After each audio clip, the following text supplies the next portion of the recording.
Welcome to Chillin' 101. We hope this video helps. You start by confirming basics. Charge, unlock, and know your model because menus vary by Oxygen OS. Open Settings and tap Sound and Vibration now. Once in, locate Vibration Intensity and Haptic Feedback entries. Those control touch vibration. You should see separate sliders for calls, notifications, and touch. Adjusting touch is the fastest way to remove the click feedback. Make sure you move slowly and watch response.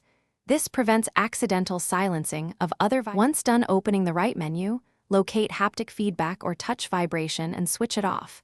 You are telling the phone to stop generating motor pulses when you tap. If the interface uses sliders instead, drag the touch intensity to 0.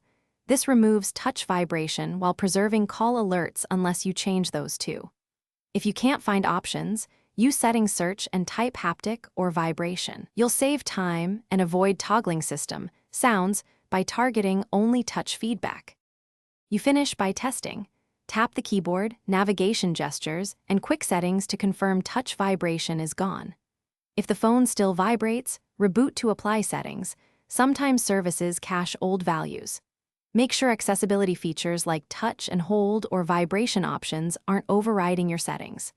If problems persist, reset vibration settings or clear settings app cache, but back up any custom profiles first. One good troubleshooting tip: Safe Mode helps identify third-party apps forcing vibration.